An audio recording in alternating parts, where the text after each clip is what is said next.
Can a budget audio interface compete with one of the best creator consoles out on the market right now? The Maono AME2 Gen 2 up against the RodeCaster Duo. They're kind of not in the same price or even the same class, but is 4 times the cost gonna give you the value that you need? Is it even worth it?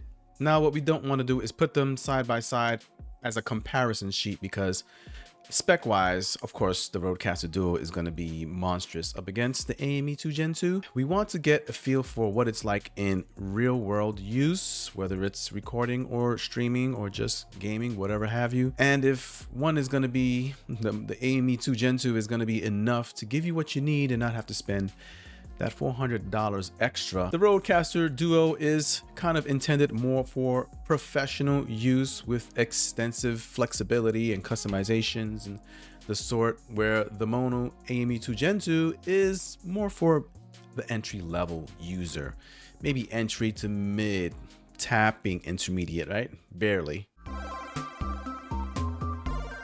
Now let's talk features. The RodeCaster Duo is loaded. You get dual USB connections, which is huge for streaming setups. You get customizable sound pads, a full touchscreen interface, high-end preamps with a lot of clean gain, and I mean a lot. Advanced processing like EQ, compression, and noise gates. This thing is basically a mini broadcast studio sitting on your desk, or even if you travel with it. Now the Maono AME2 Gen 2. This is more about simplicity. You get sound pads, you get built-in voice effects, you get physical controls that are easy to understand, and it's very plug and play. It feels like something you can take out of the box and just start using it immediately, no matter where you are. Has a built-in battery, that's right, 2000 milliamp battery. You can use it without having to actually plug it into a power source. The Duo requires that it is plugged definitely into a power source, and it has to be a specific power source. You make sure you got the authentic Duo power connector.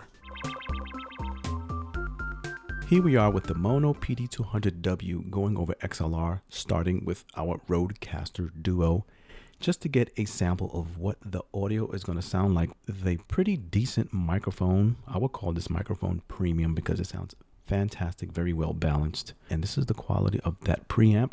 Now I will tell you that the monitoring also is fantastic on the Duo. Real time audio. You're not going to notice not even a millisecond of delay. Sounds fantastic. You will never stutter, and I have my monitoring blasting to the max. I can hear myself inside of my deep ear hole. What? Low noise floor. I've given this microphone about 55 dB on the Duo.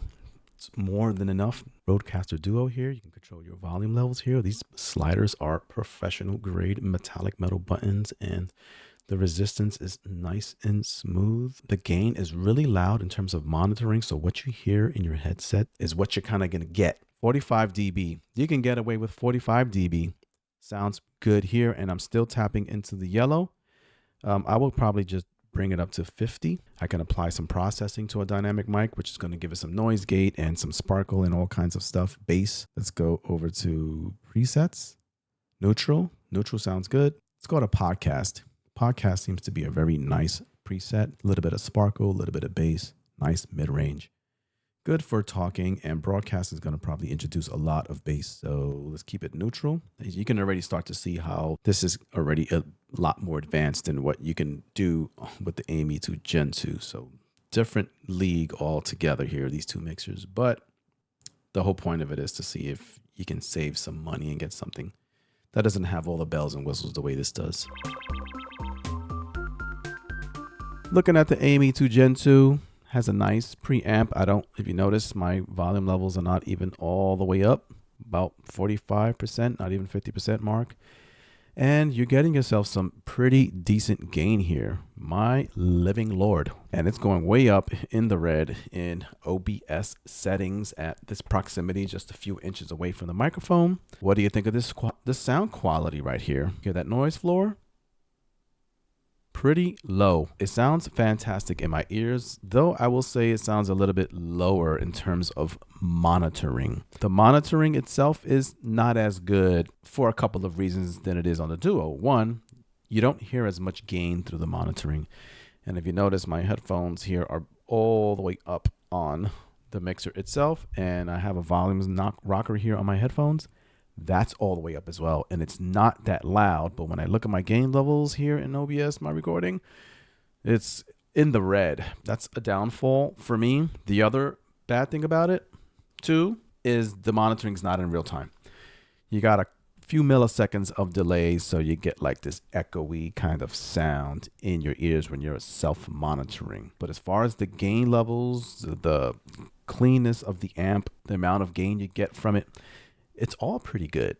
Yes, so regardless of what I'm hearing in my headphones, the final output is really good. It's just tricky because you could think that you're not loud enough and you bump it up, you're not looking at your OBS levels all the time, and then you get it too loud. That could be a big downfall for the mixer itself, but you're saving yourself again $400. As far as some of the on-the-fly features here with the AME2 Gen 2, you have things like EQ, which you can kind of do with the Duo itself, way more advanced. But here you get your high, mids, and lows on the fly. So if you feel like it's not crispy enough, we can bump up that high to make it super crispy if you like that sibilance in your audio. But you can open it up to make it sound a little more, I don't know, condensery. What? Condenser style. Then you have your mid-tone, which you can boost up, but it'll sound a little bit radio, old school radio. So just maybe only a little bit. You might want to just do a little bit of a mid boost. And then you have your low end, which you can bump up to give yourself a lot of bass. But if you feel like there's just too much bass and low rumble, you can drop that down, and it acts like a high pass filter, right? A low cut. So it drops off a lot of that low end. Then you have other things like reverb effects, auto tune, sound pads galore for creating custom sound pads. You can't drag and drop files to it. It's hard to talk because it's a delay. I'm gonna cut off my monitoring because it's hard to talk. Okay, you can't drag and drop files to this because, well, there's no onboard real storage. It's only the memory of what these sound pads can hold. So you just hold them for a few seconds and it records up to 15 seconds each, and you can have about 8. You just have to memorize. It won't give you a label of what the sound pads are. At least on the Duo, you'll see that it'll show what the sound pads say, so you know what you're pressing here. They are labeled. Versus here, you get a marker and write on the buttons what is permanent. And you have these other features here like sidechain, sing along, dry wet, loop back, noise reducer, which the noise reduction is pretty harsh on this thing. If you press it once, it goes into low. Noise reduction, which is not bad, but if you go too far from your mic, it can cut you out. But then if you go to high noise reduction, you're going to really get cut off when you start getting back a little bit. So you have to talk with the microphone in your throat. What? Okay. And that's just about the gist of it. The sliders are pretty cool. Very plasticky feel here for adjusting your volume. Same with the knobs, everything else. But they work pretty good. They're pretty flawless in terms of how they work. 48 volts for condenser microphones.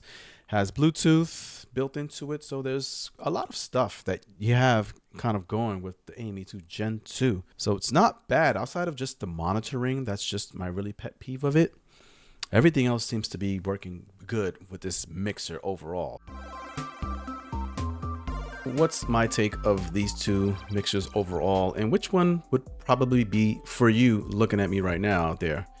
Now, if you're going for the RodeCaster Duo and you're just doing some basic streaming and recording and content creation, it could be a bit of an overkill, honestly, for that price tag and everything that's included with it. So I would say for something like the Duo itself, that's really a big professional step in your content creation journey. So I would say reserve your money going forward for when you're really ready to start kind of generating more income with your content creation or something like that, to kind of invest in something like the Duo, where you're going to be doing podcasting, for example, and you need 2 dual XLR inputs for 2 microphones and customizations for each and every routing capability that this thing has, whether it's physical or virtual. You go for the Duo at that point in your journey. The other part of it is that the Duo has a much bigger learning curve. There's just a lot of things that go into this interface mixer. It's kind of a combo. It has dual PC streaming capabilities easily because it has dual PC outputs or dual USB-C connections. So that's a big plus with the Duo. But if you're kind of just starting out and you're getting your feet wet and you're wanting to eventually become professional, you might want to start out with something like the AME2 Gen 2 to get you past that first year of learning and building and such. And then once you see you're at a stage and you're starting to have the opportunity to generate money, and a Duo will help you do that a lot more efficiently, you go for the Duo because, well, the journey or the money coming in will help pay for the building out of your studio, for example. So that's really the general overview and thought that I have of these two mixers. If you're actually interested in the Maono AME2 Gen 2 and the full breakdown of it, spec by spec and full testing and stuff like that, check out this video right here. I got to move out the way. Check out this video right here. That's where I do a full breakdown of the Maono AME2 Gen 2 and its full capabilities, going through every single little feature. And yeah, let me know what you think of that device, of these two devices. Which one would you technically want to go for? I mean, if you had the money, the Duo was the way. All right, and with that, I'll see you in this video right here later.